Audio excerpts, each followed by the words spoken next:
अस्सलाम वालेकुम रहमतुल्लाहि वबरकातुहू। दोस्तों, आज जो मसला मैं आपके सामने बताने वाला हूँ ये बहुत सारे लोगों के जहन में होता है, चाहे मर्द हों या औरत हों, कोई भी हो, हर शख्स के जहन में ये सवाल आता है।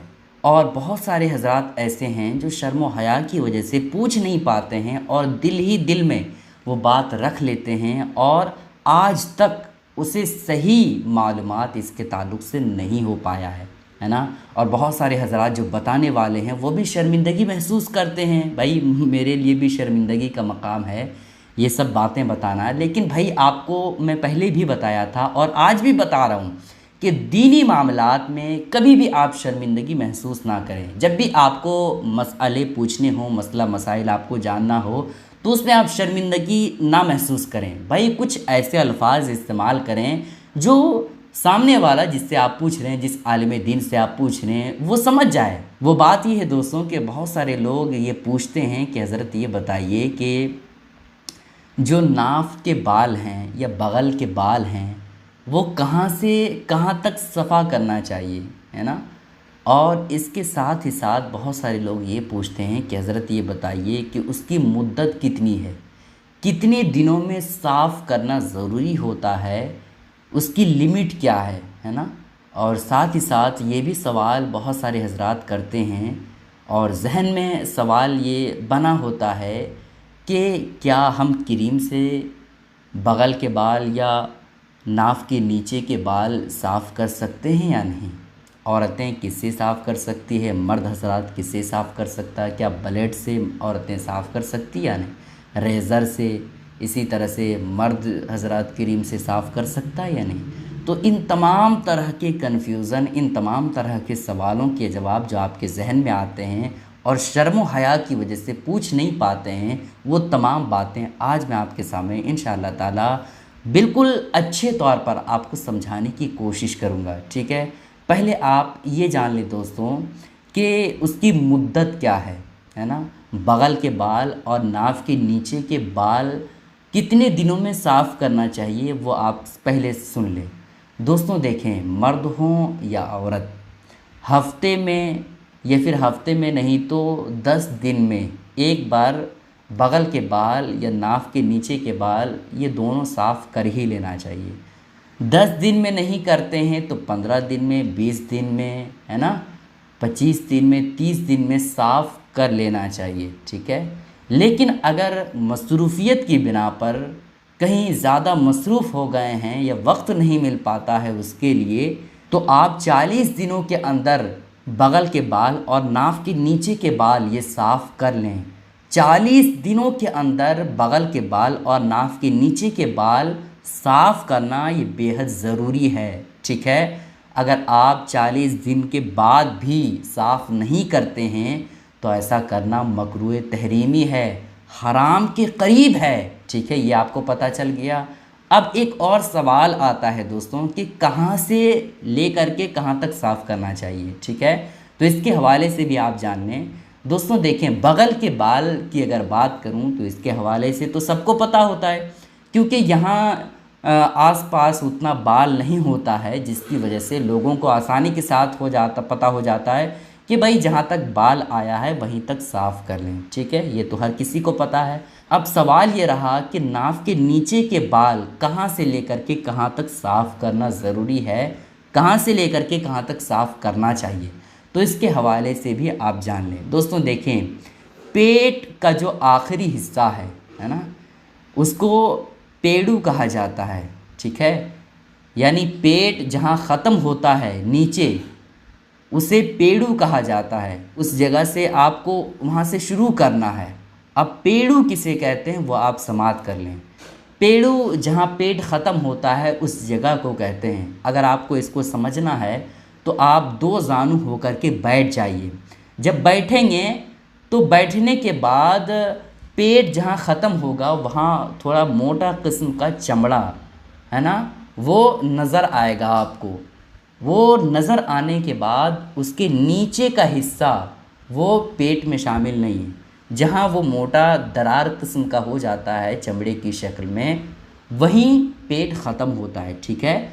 तो उसके बाद से जो बाल साफ़ करने का काम है वो आप करें। मोटे चमड़े जो होते हैं 2 जानू होकर के बैठ जाएं, उसके बाद जो बाल होते हैं वो आप साफ़ करें। ठीक है, अब कहाँ कहाँ साफ़ करना चाहिए इसके हवाले से भी जान लीजिए। ठीक है, पेड़ों के आसपास जो दोनों जानू होते हैं, जो दोनों पाँव होते हैं, जानू है ना, उसमें बाल लगे होते हैं। ठीक है, तो उसको दोनों जानू के बाल जो हैं वो साफ़ कर लें। ठीक है, और साथ ही साथ खुसिये के बाल को साफ़ कर लें। और जो आज़्व तनासुल है, जो शर्मगाह है, उस पे भी कभी कभी बाल आ जाते हैं, तो उसको भी आप साफ़ कर लें। और साथ ही साथ दोस्तों उसके नीचे तक आप चले जाएं, है ना, खुसिया आपने साफ़ कर लिया, उसके थोड़ा और नीचे चले जाएं। और जो पखाना का मकाम होता है, कभी कभी उसके आसपास बाल निकल आते हैं, तो उसको भी साफ़ कर लेना चाहिए। क्योंकि उसको अगर नहीं साफ़ करेंगे तो उससे होगा ये कि जब भी आप पखाना टॉयलेट में जाएंगे तो ये एक अंदेशा होगा, एक डर लगा रहेगा कि कहीं उसमें नजासत ना रह गई हो। तो इसके लिए आप जो पखाना का जो मकाम है, जो आसपास अगर बाल निकल गए हैं, तो उसको भी साफ़ कर लेना चाहिए। ठीक है, आपको पता चल गया, पेड़ों से शुरू करना है, जहाँ पेट ख़त्म हो रहा है वहाँ से शुरू करना है। और दोनों जानू जो पेट से लगा हुआ है उसको साफ़ करना है। दोनों जानू को पूरा साफ़ नहीं करना है, बल्कि जहाँ जो शर्मगाह के बिल्कुल करीब है उसको साफ़ करना है, दोनों जानू को। ठीक है, और साथ ही साथ खुसिये को साफ़ करना है, अज़्व तनासुल को साफ़ करना है, और जो पखाना का मकाम है, जो थोड़े बाल लगे हुए हैं, उसको भी साफ़ करना है। ठीक है, ये हो गया दोस्तों कि कहाँ से लेकर के कहाँ तक साफ़ करना चाहिए। ठीक है, अब एक और सवाल आता है दोस्तों कि आखिर किन चीज़ों से बाल साफ़ करना चाहिए, बगल के बाल और नाक के नीचे के बाल किससे साफ़ करना चाहिए? ब्लेड से साफ़ करें, रेज़र से साफ़ करें, या क्रीम से साफ़ करें? तो आम तौर पर ये बातें मशहूर है दोस्तों कि ब्लेड और रेज़र ये मर्द हज़रात इस्तेमाल करते हैं और क्रीम ये औरतें इस्तेमाल करती हैं। ठीक है, तो बिल्कुल सही है, ऐसा कर सकते हैं, कोई हर्ज की बात नहीं है। लेकिन ऐसा कोई ज़रूरी नहीं है कि ब्लेड और रेज़र मर्द ही उससे साफ़ कर सकता है और औरतें क्रीम से ही साफ़ करें, दूसरी चीज़ों से साफ़ करें, ऐसा कोई ज़रूरी नहीं। अगर मर्द हज़रात क्रीम का इस्तेमाल करना चाहें तो कर सकते हैं, क्योंकि बहुत सारे मर्द हज़रात का ये प्रॉब्लम होता है कि आँखों की रोशनी कम हो जाती है। तो अगर ऐसी कैफियत में वो ब्लेड का इस्तेमाल करते हैं या रेज़र का इस्तेमाल करते हैं, तो हो सकता है कि आँखों की कमज़ोरी की वजह से, आँखों में ज़्यादा रोशनी ना होने की वजह से कहीं ब्लेड लग जाए और ब्लड आना शुरू हो जाए, कट जाए, तो ये सब परेशानी हो सकती है।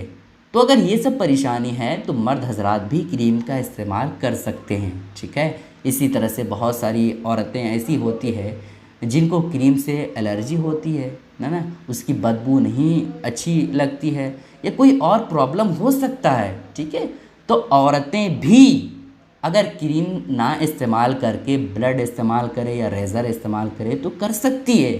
ठीक है, जिसमें आपको आसानी होती है उस चीज़ से आप बगल के और नाक के नीचे के बाल को साफ़ करें। ठीक है, लेकिन ज़रूर करें। असल बात ये नहीं है कि आप किस चीज़ से साफ़ कर रहे हैं, ये नहीं है।